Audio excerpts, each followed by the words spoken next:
That's a tough act to follow, KREVA, you know? You're a tough act to follow. You've got a shirt for us. I got a shirt, right? My wife buys my shirts, you know? She has good taste in shirts, unlike men, as you know. Let's laugh, folks. Is this it? We haven't rehearsed this. We haven't rehearsed this, no. Thanks for leaving the bottle of Jack Spaniels backstage, by the way. You're very welcome. Really appreciate it. We didn't consume it. And you've got the same chairs you've had. We brought them down from Hong Kong. Hong Kong. I really appreciate that. That's great. Now you should leave the stage. Thank you very much. All right. Thank you. He belongs on the stage. First one leaving town. Thank you. Right. Okay, enough of vaudeville. My voice is cracking already. I am not going to rap. I'm really sorry to disappoint you folks, but after a performance like KREVA, I feel somehow inadequate about rapping, okay? Now, but thanks for coming to Asia. It will amaze you. Pretty good, eh? All right. Now, speaking of Asia, we've got a really good panel here of people who know all about Asia, but I just want to educate you folks a bit beforehand. By the way, my name is Steve McClure. I'm the executive editor of McClure's Asia Music News, which you should all read religiously, faithfully, and assiduously. There is no such thing as Asia. There is no such thing as an Asian. Why? Because I checked this out on Wikipedia this morning, the journalist's friend, and I quote, "The term Asia is originally a concept exclusively of Western civilization. The peoples of Asia never conceived the idea of Asia simply because they did not see themselves collectively. It's a Western imperialist construct, folks." And it's true. There's Japan, there's Korea, there's China. China itself is an interesting construct. There's Vietnam, there's Thailand. It's a polyglot. It's a multi-ethnic, multicultural stew of any number of cultural influences. And so to bring you up to speed on what's happening within this vast, multi-varied, multicultural region is the panel who are going to come on the stage now. Bring them on, folks. Panel members. Hello, come on, big hand, give it up. All right. Okay. Thank you. Okay. I get the black chair. Okay. All right. Sit down, folks. Okay. Now, because I'm the world's laziest moderator, I'm going to ask each of our distinguished panel members to introduce themselves, starting with young Bernie on my extreme right. For the sake of time, I'll keep mine extremely brief. My name is Bernie Cho, and actually my brief is in the booklet, so that's it. Oh, come on. All right. Now, I'm the president of DFSB Collective. We're a Seoul-based creative agency. We are essentially kind of like a hybrid of basically providing record label-like services for about 350 plus Korean music acts, but at the same time acting as their talent agent, assisting them, helping them, advising them on everything from marketing, promotions, PR, to concert bookings. And Orbis. Yeah, my name is Orbis. I'm from Taiwan, and we have two venues in Taipei and Kaohsiung cities, and we run festivals in Taiwan, and we have a label and manage some local artists, and we also promote a lot international bands and local artists in Taiwan and in other Asia cities. Okay, thank you kindly. And young John. John McLellan, I'm a lawyer based in Hong Kong. Amongst other things, we represent a number of artists from the region, predominantly Chinese, but also Thai, and handle a variety of activities from obviously their recording deals and publishing deals to other misfortunes that may befall them if the need arises. Okay, thank you kindly. And Kaz Hayashida. Yes, my name is Kaz Hayashida. I run a company called Cool Japan Music, which support basically Japanese music and rights holders of Japan towards the international market, and by managing and promoting and also doing online distribution. And in Singapore especially, I'm in working very together with Toyota Trading, Toyota Tsusho.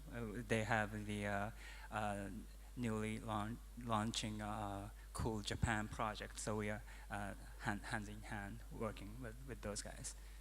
And the gentleman to your left needs no introduction because we've just seen him give a fine performance here on stage, but I should mention, if it wasn't mentioned already, that KREVA will be playing tonight at the arena, so everybody please check that out, okay? Yes. Be there or be square. Now, Excuse me, can you give me just 30 seconds? I want to say... Yeah, I wanna go say, ahead. Tell me to shut up, I don't care. I want to say thank you for helping Japan. Still, thank you. Still waiting in a hard situation, but we definitely blow up again. Thank you very much. I would underline that as a long-term resident of Japan. I'm really deeply touched by the way the community of people, nations internationally, has reached out and expressed so much goodwill towards my adopted country. So thank you all very much. And on that, after that, I would like to take it to Bernie. I want to put you on the spot to address this topic because I think the Korean experience is very, very relevant in terms of Asian acts traveling within the region. Korea is just going crazy, especially in Japan, where I live, as I mentioned. You know, people are buying up K-pop like it's going out of style. What's going on, Bernie? Yes, these days there's obviously a lot of hype and a lot of buzz and a lot of sales of Korean music in Japan and throughout Asia, and in fact maybe even beyond Asia at the moment. But the warm fuzzy logic is that Korean music artists want to go overseas. The cold hard reality is actually they have to go overseas. In Korea, we have kind of this very sweet and sour irony that as more and more Korean acts are breaking out and breaking through, the real reason, or one of the key reasons as to why that is they're really being broken down in the Korean music market. For instance, when they sell their music on iTunes, it's 99 cents in the US, it's about 151 in Japan. In Korea, and this is one of the largest digital music markets in the world, they sell digital music downloads of Korean music for 6 cents a download. So when you ask an artist or their management company, would you rather make 35% of 6 cents, or would you rather make 60% off $1? It doesn't take a lot of rocket science to kind of calculate what they want. So that's probably one of the reasons why we're seeing a lot of Korean artists aggressively and actively trying to seek success outside of Korea. Korean acts are hungry. Literally and figuratively, perhaps, yes. And it keeps them on a good-looking diet. Well, they look good, I have to admit. Orbis, what about Taiwanese acts? Now, you're more sort of in the metal rock end of the spectrum. Are they as hungry as your neighbors up to the north in Korea? Yeah, because it's just at the beginning stage for indie music in Taiwan, because if you play Mandarin pop music, it's very successful in all Mandarin-speaking world. So a lot of musicians earn a lot of money, but if you play some indie music like music style like metal, post-rock, punk, anything, it's not so good in Taiwan. But finally, there is one band belong to our company called Sonic. They signed with Spinefarm and Universal UK, and they tour in London and United States with Ozzy Osbourne, and they are very successful. I mean, this kind of music it doesn't matter in any language, and if you are good enough, you will work it. Yeah. Okay. But because they're from the bands that you deal with are from the, from Taiwan, part of the greater Chinese cultural sphere, do they get more of a look in? Are they a little more successful, say, in like mainland China, Hong Kong, Singapore? Does that make any difference? Yeah, of course. In Hong Kong or in China, it's really big market for us. But actually, we think it's very risky if we only focus on Chinese market, because the government still decline a lot of apply for performance in China, especially for Taiwanese, and so every musician feel very risky for China's market. Yeah. Okay. And John, turning to you for a moment, one of the artists, Asian artists you've worked with is Tata Young from Thailand, right? And she achieved success outside of her home market in India and where Well, else? Right? there were two markets. One was a surprise. The first market was Japan, and that was not an accident. There was an independent label in Japan that very much wanted to sign her, and I guess the parent label was prepared to step aside and let the independent come in, and they spent a lot of money on marketing, spent a lot of time with her, choosing songs, and I think her first album outsold Avril Lavigne on its release, which was heartening because it then led to a second album that was also released in Japan. The market that was a bit of a surprise actually was India, and that was down to just one track that she recorded that was used as the soundtrack to a very successful Bollywood movie, and that led to commercial opportunities for endorsements and appearances for her within India, which really came out of left field. To what extent, if any, was it relevant that she was, quote unquote, an Asian artist, notwithstanding what I said before about there being no such thing as Asia? Well, she's interesting in that she's half American, half Thai, and actually, if you closed her eyes and just listened to her talk, she could be from Los Angeles. So she wasn't marketed as an Asian artist per se. I mean, it was she had a specific genre of music, and I think it was more about the genre of music and fitting her into that niche, particularly in Japan, than about the fact that she was Asian. I want to return to the subject of genres in a moment, but first to you, Hayashida-san, Kaz. Yes. I've just asked Bernie about why these Korean acts are so incredibly successful, especially in Japan these days. Japan is still the second biggest music market in the world, obviously the biggest music market in Asia, source of an incredible amount of talent. Do you think Japan is being left behind by the Koreans, and how can Japan get back its mojo, if you will? Well, I think, for instance, for Korean music, Korean artists in Japan became very successful, and I think many younger generation starting to relate to Korean artists being very cool. And younger people in Japan. Yeah, I think so. Okay. Yes. So I think maybe 5 years ago, even much longer. I mean, they probably thought the Korean artists may be a little bit foreign to the Japanese audiences, but nowadays they think it's a hip to listen to the Korean music, and that's why I think they are enjoying so much success. And Japan losing their mojo, I don't think so. But I think we need to make sure project or we need to make sure people outside of Japan see the Japanese music to be something really cool.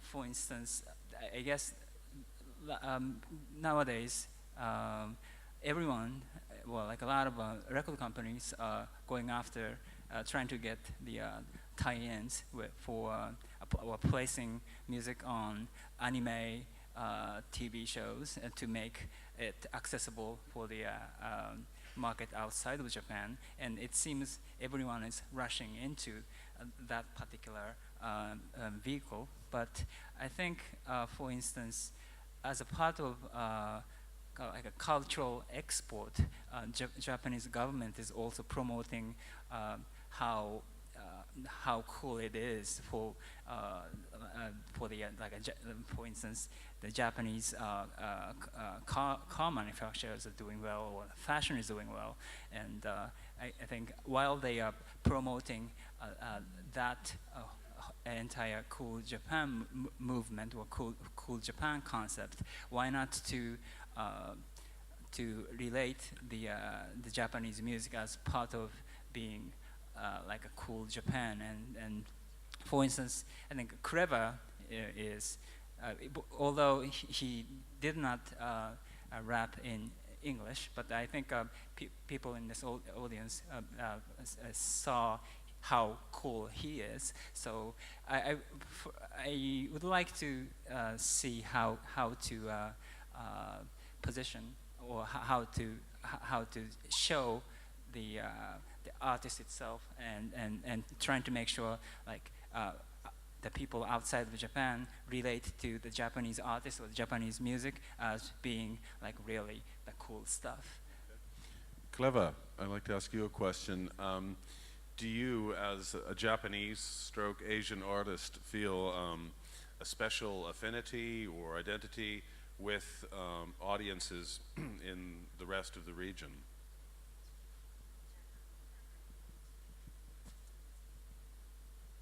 僕は日本人らしくあることが大事だと思っています。 I think it's important to stay as a Japanese, to be true Japanese, to present myself as true Japanese. まず、そしてあとリスペクトを持つことは大事だと考えています。 And also to have respect, that's another important point. だからといって歩み寄りすぎるんじゃなくて日本人らしくあるという意味です。 But it doesn't mean that I would assimilate completely, but as I stay Japanese, I show some respect and then show myself as Japanese. Okay, thank you. In terms of genres, I mean, here's KREVA with rap. Orbis, you've talked about metal.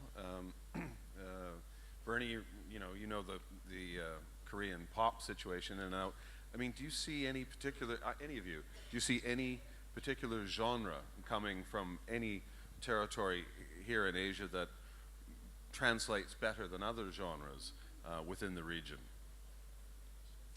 I think rather than pinpoint a particular music style or a music genre, I think the word that I stick to and believe in and really harp and push is just one word: live. Any Korean music act that can deliver an amazing live performance, that translates well across all borders and all markets, all countries. Now, there's a debate as to how does someone define live. Is it a lip sync act, or is it someone who can smash their guitar and scream at the top of their lungs? We believe, or I believe I should say, that live comes in different forms. So there are those who might overwhelm with visuals and those who might overwhelm with audio. But the bottom line is live. They have to bring an amazing live show. Orbis, what do you reckon? I don't have. You know, okay, well, it's Yeah, okay. yeah. I mean, like, you talk about metal, right? It transcends national boundaries, or? Yeah, I think because post rock and there's a lot of post rock music, there is no vocals, so you can tell. Sometimes you can tell which country they are from. So post rock now is very popular in Taiwan or a lot of Asia cities. So I think maybe in the future there will be some really big post rock band in the world, because it's just like a post rock nation, like metal nation. It's more important than you are from Taiwan or from which country. Yeah, so I think it's the future. Previous panel mentioned the role of social media or the internet, with this newfangled thing you may have heard of, in transcending cultural national boundaries. Michael Chugg mentioned that if you've got 10, 20 kids in Japan who know about you, you've got a nascent fan base there. So are we maybe hung up on the whole idea of national cultural boundaries within Asia? Is social media transcending that kind of boundary, do you think, guys? What do you think? Kaz-san, I'm going to put you on the spot. Well, for instance, like for tonight's KREVA's concert at the or live show at the arena will be broadcast live by Ustream, and something like that. The live live broadcasting tied in with a Twitter feed is like a very new way of transcending using social media.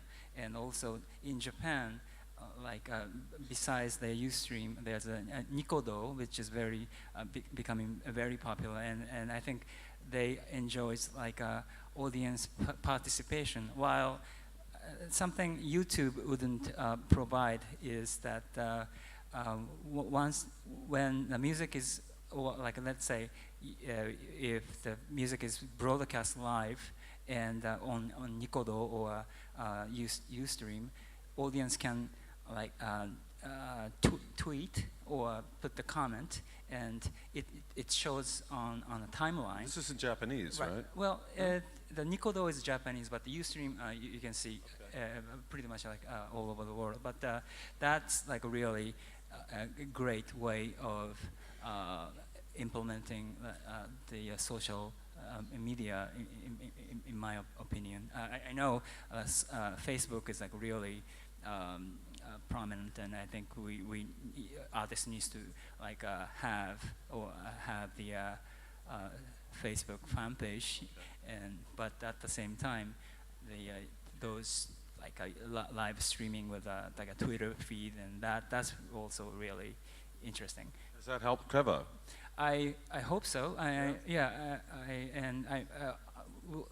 At 11 o'clock, you can, if you are not at the audience at the arena, you can search a Ustream as a KREVA in Singapore, and then you see the live streaming, and then you will see a whole bunch of live tweet.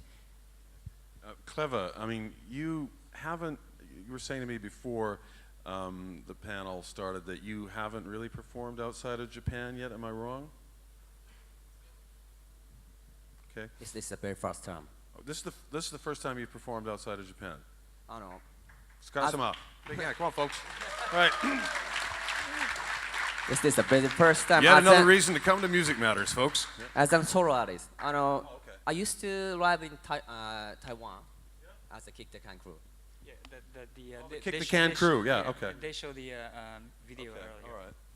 Do you see, and I want to ask Bernie the same question, and Orbis, I mean, if you get some sort of name recognition in Asia, right, in the region outside of Japan, do you see that as a stepping stone, if that's not too loaded a term, to eventual worldwide domination?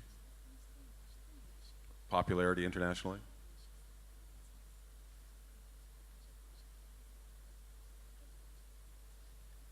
ステッピングストーンとは考えませんけれども、まずアジアで認識してもらって、それから世界に広がっていけばいいなとは思います。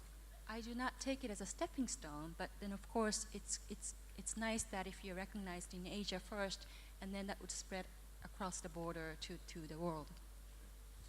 Bernie, what about, girls' generation, right, with the amazing legs and the tribute to the plastic surgeons of Korea? God bless them. God bless them, right? Just looking at it from a purely medical point of view. They're taking over Japan, right? Them and Kata, and was it 2 p.m. is the boys group, right? And they have boys groups apparently as well. I heard about them. Is Japan the stepping stone for Korean pop acts to achieve global domination? What's really interesting is when we look at the success of a lot of Korean acts, particularly in Asia, what's interesting is sort of the hit formula.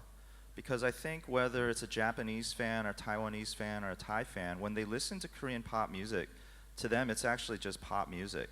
So for instance, when you actually listen to the lyrics and the chorus of these Korean hit songs, often the chorus is in very simple English, and then the lyrics are in very passionate, very confidently sung Korean. And so I think for a lot of these Asian markets and Asian audiences listening to Korean music, it's really not that different linguistically for them than listening to, say, a British song or a Swedish song or a Latino song. For them, it's just pop music, and the production value, the production quality just really comes through. There's always been a debate as to whether a Korean artist should sing in that particular language. And obviously a lot of Korean acts have had tremendous success singing in Japanese, entirely in Japanese, and there's definitely, something to be said for that. But we're also finding that more and more Korean acts are finding success singing in Korean, but however, when you actually really break it down, often the chorus is something really catchy, really simple English that just translates, but more importantly, travels very, very well. Hey, mister. Hey, mister. Yes, there you go. You're a bigger Pretty good fan at than it. I thought. Yeah. No, a bit. And then also, I think the second thing that helps the popularity of Korean acts travel so well is technology has really obliterated the language barrier, in the sense that everything from a rough Google translation to the fact that these super fans online will immediately translate anything and everything coming out of Korea almost in real time. So anything a particular K-pop artist does or says, or maybe doesn't even do, it goes viral, whether it's in the form of a video or a form of a quote or a misquote or a photo, whatever.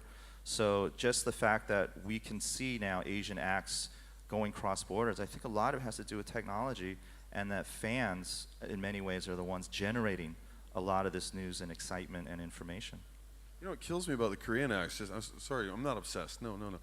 Is that, like, okay, girls' generation, right? I'm using the English term. What's the Korean, they have a Korean name, right? Yes, Sonyoshide.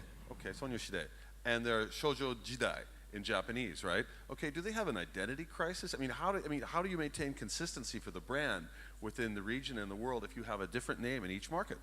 I think particular to that management company, when they rolled out a lot of these acts, I don't think they imagined they would have such explosive popularity so quickly. But what we do, I think they're more the exception and not the rule. We do find that many Korean acts, whether they're indie, whether they're icon, whether they're idol, often pick a name that's easy to pronounce and easy to recognize. And more often than not, a lot of the are in English, like Big Bang, 2 p.m., Drunken Tiger. And so a lot of Korean acts really see their band name now as a brand name. And I think girls' generation, just because they're becoming more popular worldwide, of the three names that we just mentioned, likely that's going to be the one that's going to stick. Okay. Over to KREVA for a moment. I'm always interested in the artist point of view. Your name, I think it's a good, catchy name. Thank you. No problem. And it's a clever name, right? Because that's what it Yes. comes from. Okay, it's the Japanese version of clever, right? In terms of localizing your music to appeal to other parts of Asia, have you thought of collaborating with another artist from the region, for example?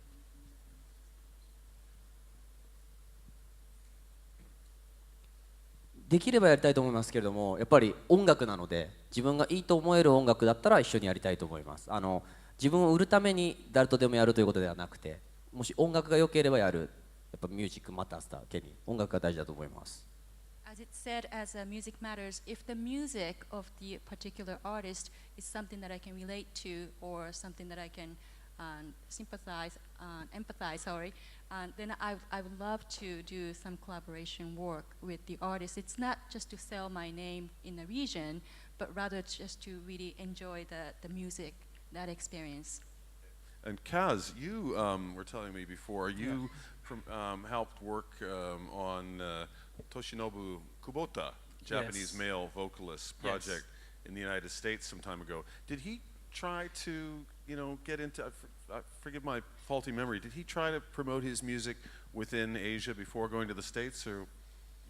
Well, we went straight to United States, Okay. and we're trying to, hoping to see is that we can make a crack in urban music market in the United States. What happened?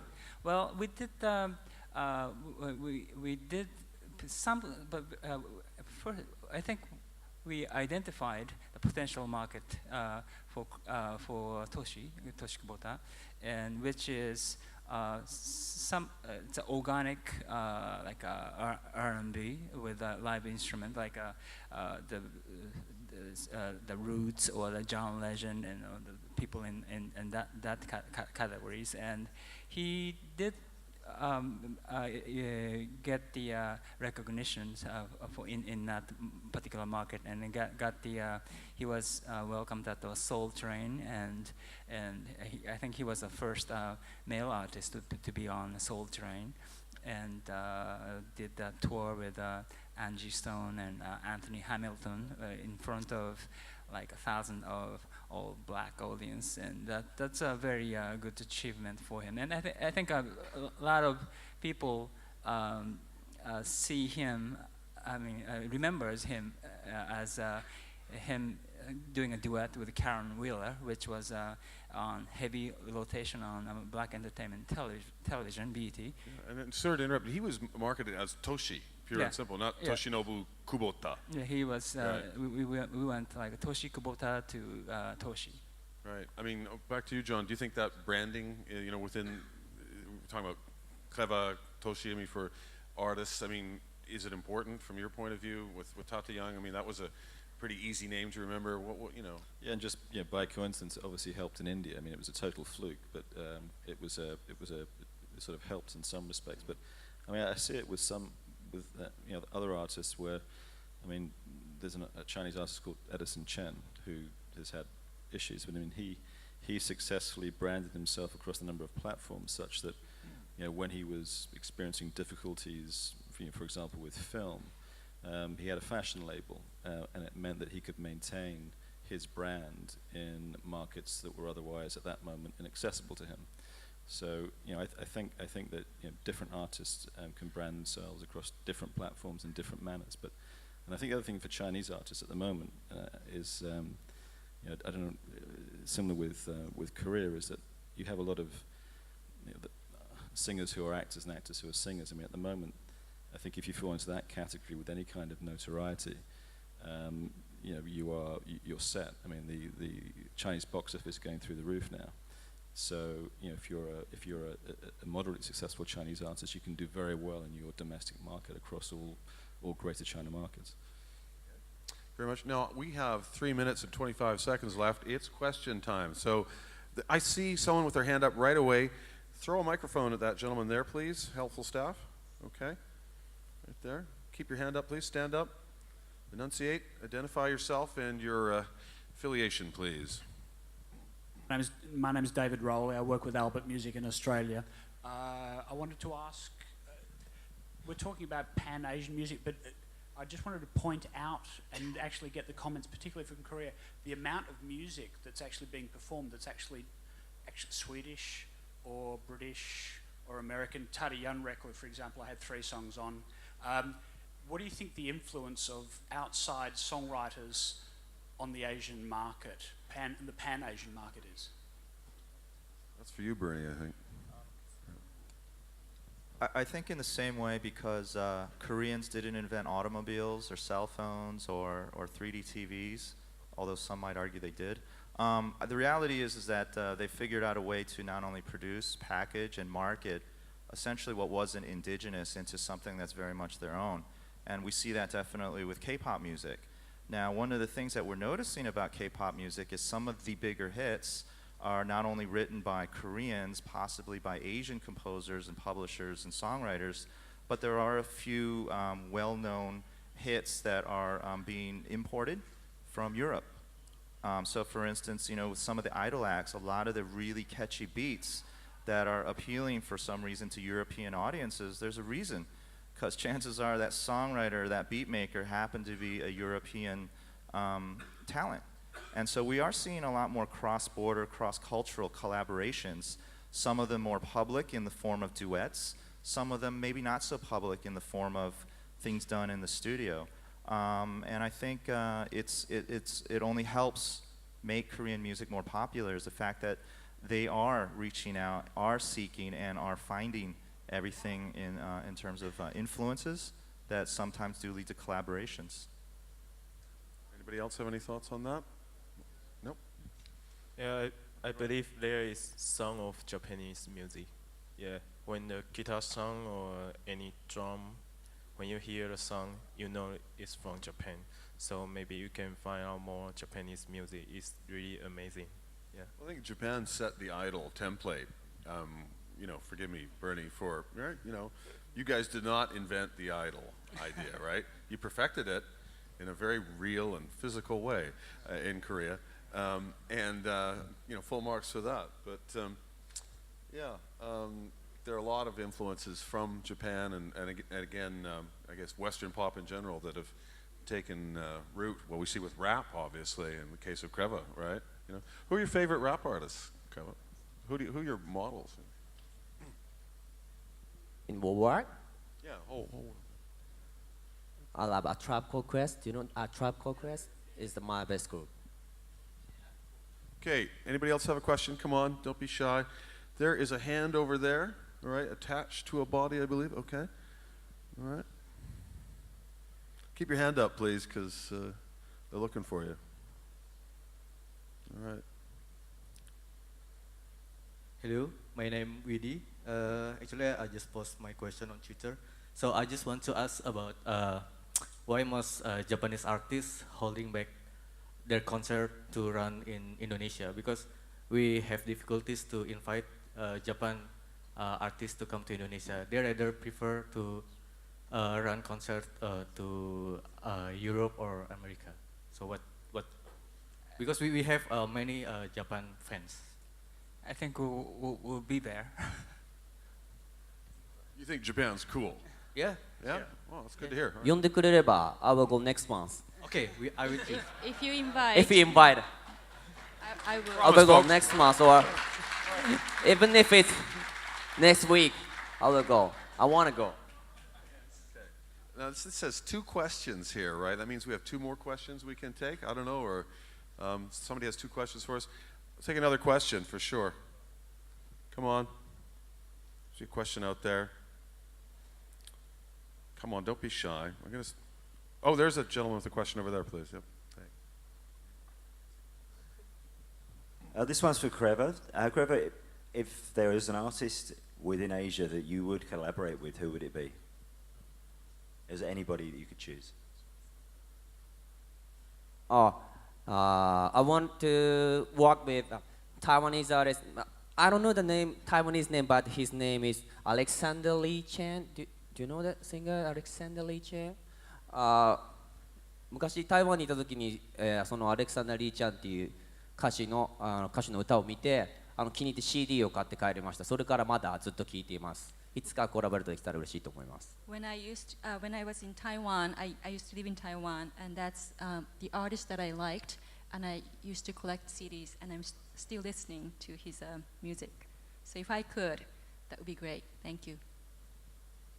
Thanks. Okay, I think we're going to wrap it up there if there are no more questions, unless that's it.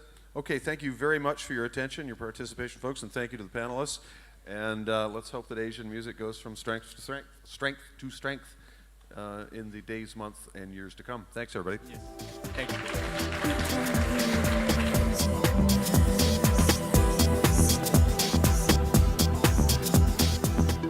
you. You taught me the music man.